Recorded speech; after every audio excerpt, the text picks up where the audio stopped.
July 1945. The mid-afternoon sun presses down on the sprawling U.S. POW camp in the Philippines. Dust rises from the dry earth as soldiers shuffle along narrow paths between rows of wooden barracks. Inside one of the tents, a small group of Japanese women sits on thin straw mats.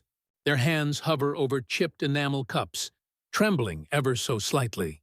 The scent of boiled water and faint green tea leaves curls in the humid air, mingling with the distant echo of artillery beyond the camp perimeter. They glance at the U.S. guards standing silently nearby, patient, almost watchful, and then at each other, eyes wide with suspicion. Years of indoctrination, of whispered stories about poison and betrayal, linger heavy in their minds. One of them finally leans forward, hesitates, and freezes. A simple cup of tea, a gesture of hospitality, now feels like a test of survival. A moment stretches into eternity. And then, with a slow intake of breath, one woman lifts her cup. Unsure if it is safety or death she tastes first. This small act, a sip of tea, would mark a quiet turning point, one that stretched beyond the boundaries of this camp and into the hearts of those who witnessed it. By mid-1945, the Pacific War had reached a devastating crescendo. The Japanese Empire, once confident in its unbroken advance across Southeast Asia and the Pacific, was now cornered.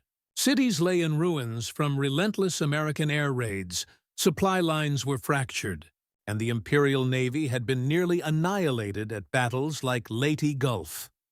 On the islands of Luzon and Okinawa, U.S. forces pushed forward with relentless precision, employing amphibious assaults and strategic bombardments that left little room for retreat.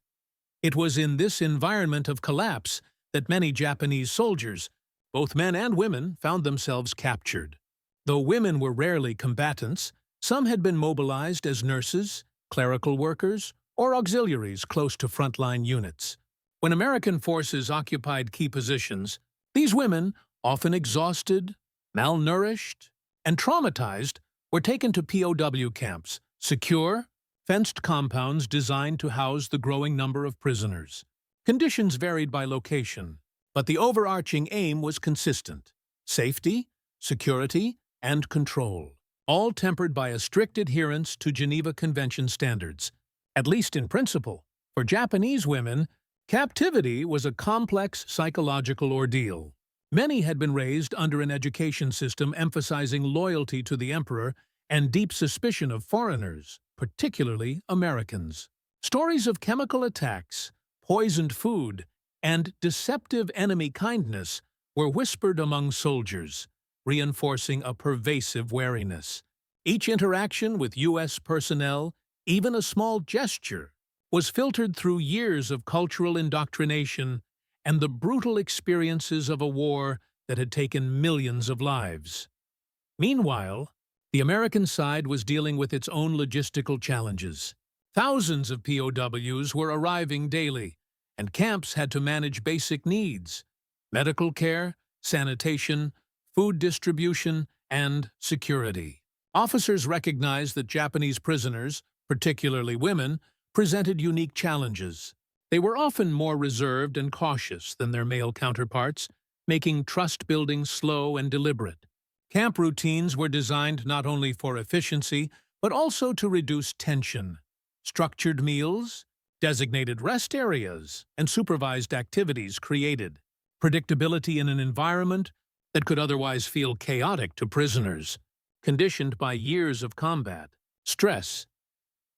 This intersection of military necessity and psychological fragility set the stage for moments that were at once ordinary and extraordinary. A cup of tea, a simple offering by American guards, carried layers of meaning far beyond hydration or comfort. It was a microcosm of the cultural and human collision taking place, a quiet test of patience, restraint, and mutual recognition. In this context, hesitation was understandable. Fear and training were as real as the warm liquid in the enamel cup.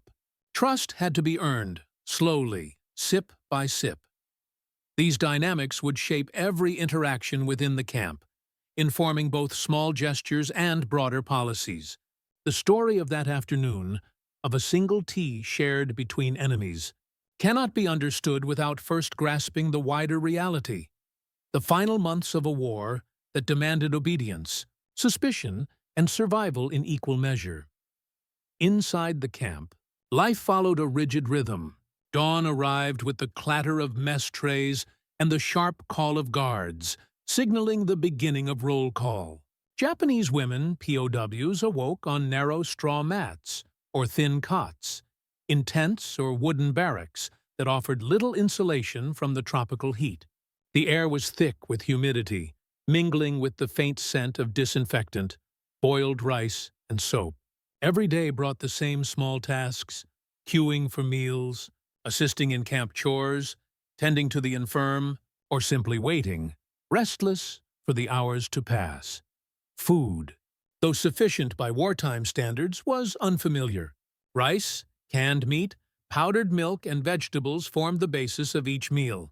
To many women, the taste and texture were foreign, and the knowledge that it was prepared by the enemy created a persistent unease.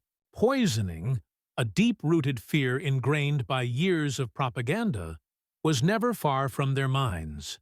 Each bite, each sip of tea or water carried a hesitation that was invisible to the casual observer but profound in its intensity. Even a simple act of nourishment could feel like a test, a judgment of loyalty or a trap. Cultural barriers compounded the psychological strain. Bowing to guards, following orders without question, and maintaining stoicism were not mere acts of obedience. They were expressions of deeply ingrained honor and discipline. The women's reticence, their careful observation of each gesture, reflected an internal negotiation between survival and pride. Whispered conversations behind closed doors, careful glances at meals or shared utensils, and measured nods all revealed a wariness honed by years of indoctrination and combat experience. Medical attention was both a relief and a source of anxiety. Nurses attended to wounds, malnutrition, and disease, yet the unfamiliar procedures and foreign language of doctors kept many women at a cautious distance. Even minor acts of care, such as offering a bandage or a cup of tea, were approached with suspicion. Trust had to be earned repeatedly, through consistency, patience, and transparency. Despite these challenges, small routines began to create a fragile sense of stability. Assigned chores, communal washing, and supervised activities offered predictability. Guards who maintained calm authority, showing patience and respect, gradually became figures the prisoners could cautiously observe without immediate fear. These incremental moments of reassurance laid the groundwork for gestures that might otherwise seem trivial: a shared smile, a cup of tea, a conversation in hushed tones. By the summer of 1945, Japanese women, POWs, had lived through months of uncertainty. Their bodies were weakened by hunger and exhaustion, their minds burdened by fear and suspicion. In this environment, even the smallest act of hospitality, a warm drink, a gentle word, carried profound weight. The hesitation over a cup of tea was not simply about taste or health. It was a collision of culture, training, fear, and the rare glimmer of trust. Human, emotional, for the women in the camp, every interaction was a negotiation between fear and instinct. Raised under the doctrine of absolute loyalty to the emperor, many had been taught that surrender was shameful and that the enemy could never be trusted. Yet here they were, behind barbed wire, under the watchful eyes of strangers who had already defeated their nation. Their bodies were fatigued from hunger and disease. Their minds were haunted by months of retreat, bombardment, and loss. Each movement, each glance was measured, cautious. The first day the tea was brought, a small enamel kettle balanced carefully by a U.S. soldier. The tension was almost tangible. One woman's hand hovered over her cup, her knuckles white, her breath shallow. Memories of propaganda lessons, of whispered warnings from fellow soldiers about poisoned food, and treacherous kindness coursed through her mind. A cup of tea, something meant to soothe, now became a question of survival. Her companions watched silently, each processing fear differently. Some avoided eye contact, gripping the edge of their mats. Others stole quick glances at the soldiers, trying to read intent in their faces. In that moment, the tea was not just liquid. It was a bridge between two worlds, one of indoctrinated suspicion, one of cautious goodwill. Their hesitation was a human reaction, a visceral instinct shaped by years of psychological conditioning and the immediacy of war. The psychological strain was compounded by the camp's quiet observation. Guards and officers, aware of the women's apprehension, allowed them time and space. There was no rush, no pressure, just the gentle presence of patience. For the prisoners, this patience was alien, a foreign form of authority that did not rely on fear or intimidation. Slowly, curiosity began to creep alongside fear. What did it mean that the enemy would offer warmth without threat? Could a gesture so simple be genuine? When one woman finally lifted her cup, the act was monumental. The faint tremor of her hands, the hesitation of her lips approaching the rim, the collective holding of breath by the others. It was a moment suspended in time. The first sip was both relief and revelation. Eyes met across the table. Tension cracked like fragile glass. A small smile, almost imperceptible, spread on one face, mirrored by the cautious nod of another. In that instant, the human dimension of war, the fear, the mistrust, and the tentative hope converged in a single, delicate act. This emotional microcosm demonstrated a truth often lost in the scale of conflict. War was fought not only on battlefields, but within hearts and minds. Even in the shadow of destruction, in the strict confines of a POW camp, small gestures could pierce the armor of fear, offering a fleeting sense of connection, trust, and shared humanity. And as the cups were set down, the story of the tea began to intertwine with the larger realities of the camp. The cultural, the tactical, and the human, forming the next layer of understanding. Cultural, from the perspective of U.S. camp leadership, every decision carried both practical and psychological weight. By 1945, American officers overseeing POW camps understood that the treatment of prisoners was not merely a moral imperative, it was a tactical one. Humane treatment encouraged cooperation, reduced unrest, and provided intelligence opportunities. But with Japanese women prisoners, the approach required nuance, cultural sensitivities, gender considerations, and the deeply ingrained indoctrination against surrender all had to be navigated carefully. Tea, in this context, was more than refreshment.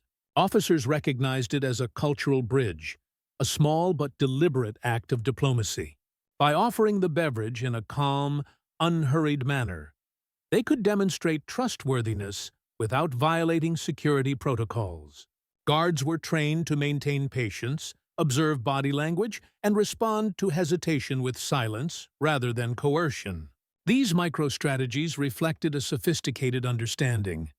In a camp where fear and suspicion were constant companions, the smallest gestures could yield outsized effects. Daily routines reinforced this approach. Structured schedules, morning roll call, communal chores, supervised meals, medical checkups provided predictability, which was crucial for prisoners conditioned by uncertainty and trauma. Officers ensured that interactions were respectful, gender-appropriate, and consistent. Even minor deviations could provoke suspicion or anxiety. Over time, the repetition of fair treatment created a framework where gestures like the serving of tea were perceived not as traps, but as extensions of a stable, controlled environment. Cultural awareness played a key role. American personnel studied the customs, habits, and social hierarchies of Japanese society. They understood that women, particularly those trained in wartime obedience, might interpret unfamiliar gestures in light of loyalty, honor, and shame.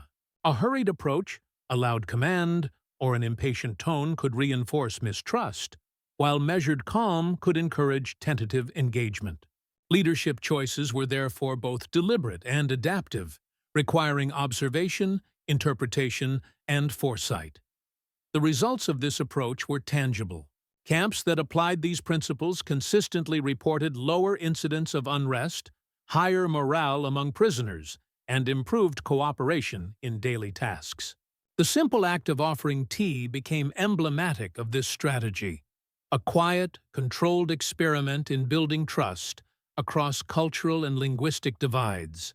It highlighted the interplay of authority and empathy, discipline and patience, strategy and humanity. By integrating tactical foresight with cultural understanding, U.S. officers transformed ordinary moments into meaningful interventions. The hesitation over a cup of tea was no longer a triviality. It was a test of leadership, a reflection of the delicate balance between security and compassion, and a subtle measure of the capacity for trust amid war. And as these lessons took root in the camp, the moment of first sip approached, setting the stage for a quiet but profound turning point in the human story of captivity. It was late afternoon, July 12, 1945. The sun hung low over the U.S. POW camp in Luzon, casting long shadows across the wooden barracks. Inside a small tent, a group of Japanese women gathered, their hands folded in laps, eyes darting nervously toward the corner where a soldier carefully carried a small enamel kettle. The air was thick, humid, and electric with anticipation. Each movement felt amplified. The creak of the floorboards, the faint rustle of mats, the soft clink of metal cups being arranged on the table. Lieutenant James Harper, overseeing the interaction, crouched slightly to appear non-threatening. His voice was calm but deliberate. "Tea," he said simply, indicating the steaming cups. No command, no hurry, just the soft offer of warmth. The women shifted uncomfortably, whispering quietly in Japanese, hesitant to meet his gaze. Years of indoctrination had taught them that foreign kindness was a weapon, that poison might lurk in what appeared innocent. One woman, barely 19, leaned forward, then recoiled. Her fingers trembled as they hovered above the rim of her cup. Another, older and more resolute, kept her eyes fixed on the soldiers, trying to gauge intent, reading gestures with painstaking care. The camp itself seemed to hold its breath. Outside, distant artillery punctuated the stillness, a reminder that the war beyond the barbed wire was far from over. Lieutenant Harper's patience was deliberate. He did not approach, did not urge, did not frown. Slowly, he poured hot water from the kettle into the cups, the steam curling upward in the oppressive heat. The faint aroma of tea leaves filled the tent, mingling with fear and curiosity. Silence reigned, broken only by whispered exchanges among the women, their voices low and cautious. Each sip, they considered, represented more than nourishment. It was a moment of choice, a test of trust, a fragile bridge between enemies. Time stretched. Minutes felt like hours. The psychological weight of that small kettle, the gentle pour, and the waiting gaze of a calm soldier bore down on them. This was more than tea. It was the tangible intersection of fear and possibility, of indoctrination and humanity, of survival, and the first stirrings of understanding. The tent vibrated with tension, hearts pounding in synchrony, each prisoner aware that the next movement could shift the fragile balance of fear and trust. And then, one woman, after a long, deliberate pause, edged her hand closer to the cup. The young woman's fingers brushed the rim of the enamel cup. Her breath came in shallow, measured gasps. Every eye in the tent followed the motion. A collective pause. The world reduced to a single cup of tea. Lieutenant Harper remained still, hands at his sides, offering only the calm assurance of patience. Outside, the late afternoon sun slanted through the tent flaps, casting long, warm shadows that softened the harsh lines of the camp. She lifted the cup slowly, as if it were both fragile and dangerous. The steam rose in thin spirals, carrying the subtle scent of green tea. Her lips touched the rim, and the liquid entered her mouth. For a heartbeat, nothing seemed to happen. Then her eyes widened slightly, her brow relaxed.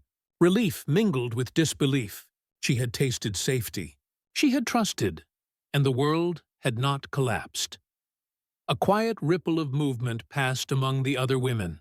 One by one they followed, hesitating, glancing at each other, then taking the smallest sips, testing the waters. The initial fear, the rigid tension of years of indoctrination, began to yield to curiosity and cautious engagement. Some whispered softly in Japanese, their words carrying wonder, relief, or astonishment. A faint smile appeared on the face of one woman, mirrored by another, tentative and fragile, but real. Lieutenant Harper observed without intruding. The moment was not about authority, but about human connection. For the women, it was a revelation that an enemy could extend kindness without hidden threat, that trust could be offered without immediate consequence. The tea, humble in appearance, became a symbol of patience, of empathy, of the possibility of shared humanity even amid the shadow of war. Time seemed to slow. The tension in the tent evaporated like steam from the cups. Conversations remained hushed, but laughter, soft, incredulous, and cautious, began to break through. In the midst of conflict and captivity, a fragile bridge had been built, sip by sip. The power of a simple gesture became undeniable. Fear had been confronted, hesitation transformed into cautious trust, and the human spirit, even in wartime, had found a moment of reprieve. This turning point did not erase the war, the suffering, or the losses endured. But within the confines of that small tent, it reshaped the understanding between captor and captive, offering a quiet but profound lesson. In war, humanity is often found in the smallest, most deliberate acts. In the days following that quiet afternoon, the atmosphere within the camp shifted in subtle but meaningful ways. The initial tension that had gripped the Japanese women gradually loosened. They began to move more freely during meals, to accept food and water without the same hesitation, and to respond to routine instructions with less visible fear. What had been a simple gesture, the offering of tea, had demonstrated a consistency in American behavior, a predictability that allowed prisoners to navigate their environment with growing confidence. Medical staff noted immediate improvements as well. Malnutrition, dehydration, and stress-related ailments, though still present, showed signs of stabilization. Women who had previously refused to eat now accepted meals more willingly, understanding that the camp offered nourishment, not threat. Psychological relief, though intangible, was equally significant. Camp officers observed that small gestures of trust could dramatically reduce anxiety, and that patience and empathy were as crucial to order as any barbed wire or guard patrol. Interactions between prisoners and guards became less rigid, though still formal. Quiet nods, measured smiles, and cautious conversation began to appear in daily routines. These moments, minor in isolation, accumulated to form a fragile but real framework of trust. Camp records and officers' reports from mid-1945 frequently highlight these behavioral shifts. Lower incidents of conflict, increased cooperation during chores, and improved adherence to daily schedules. For the women, the act of accepting tea, a simple human gesture, became symbolic of a larger transformation. It reinforced the idea that the Americans could be predictable, controlled, and even humane. Fear, though never fully erased, became manageable. The psychological burden of suspicion, previously omnipresent, was partially lifted, creating space for observation, learning, and adaptation. Within the camp, this small emotional breakthrough rippled outward. Officers recognized that these micro-moments, a shared cup, a patient watch, a quiet smile, were essential to maintaining order and morale. They reinforced the principle that leadership and strategy were inseparable from empathy, and that human behavior, even in captivity, could be influenced profoundly by deliberate, consistent kindness. And as these shifts took hold, the stage was set for the longer-term consequences. The lasting impact on the prisoners' lives, their perceptions of the enemy, and the memories that would endure well beyond the barbed wire fences. Weeks turned into months, and the small tent where tea had first been shared faded into the routine of camp life. Yet for the Japanese women who had hesitated, the memory of that afternoon endured.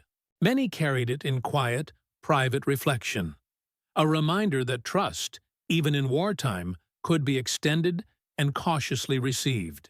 Letters, diaries, and later interviews with former POWs confirm that these seemingly minor experiences shaped their perception of Americans long after repatriation. The human lessons of the camp were mirrored in broader cultural understandings. Women who had feared poison in every sip began to recognize patterns of consistency and fairness. They learned that gestures of patience and kindness were deliberate, strategic, and sincere. This understanding altered not only their daily interactions within the camp, but also their post-war narratives. When they returned to Japan, these women carried with them a nuanced perspective that the enemy could be disciplined, empathetic, and honorable, challenging the binary propaganda of wartime indoctrination. For the U.S. personnel, the aftermath reinforced the importance of humane treatment in POW operations. Reports and internal analyses highlighted that respect, patience, and cultural awareness directly influenced prisoner behavior, morale, and camp stability. The small victory of a shared cup of tea exemplified the efficacy of these principles. Officers and guards, observing the ripple effect of trust, often cited such moments as validation that the combination of strategy and empathy could yield outcomes far beyond the battlefield. On a psychological level, the tea became emblematic of a broader transformation within the camp. Fear gradually yielded to cautious curiosity. Suspicion gave way to tentative communication. Individual acts of humanity, gestures of patience, consistent care, and measured authority forged bridges that no order or command could have achieved alone. The prisoner's sense of self, dignity, and autonomy, though constrained, was incrementally restored. Ultimately, the moment transcended the immediate circumstances. It became part of the collective memory of those present, a testament to the enduring capacity for empathy, even amid war. In the quiet reflection of years later, former prisoners recalled the sensation of the warm cup in their hands, the calmness of the soldier's demeanor, and the fragile but real feeling that trust, however small, was possible. And it was this enduring understanding that human connection could exist in the midst of conflict that set the stage for reflection, where the story of fear, hesitation, and trust would converge into its lasting historical and philosophical significance. In the aftermath of war, historians often measure events by battles won, territories seized, and strategies executed. Yet some of the most profound moments occur in quiet spaces, far from gunfire and headlines. The story of a single cup of tea, shared between Japanese women POWs and American soldiers, is one such moment, a small gesture that illuminated the complexities of fear, trust, and humanity. For the women, that afternoon was not merely about tea. It was a microcosm of their entire experience as prisoners, a delicate negotiation between suspicion and hope, obedience and self-preservation. Their hesitation reflected the weight of indoctrination, the trauma of defeat, and the uncertainty of captivity. And yet, when trust was cautiously extended and accepted, even in this confined, fraught environment, it created a subtle transformation. Hearts that had been tightly closed began to open, if only slightly, to the possibility of empathy across enemy lines. For the Americans, the act demonstrated the power of patience, observation, and cultural understanding.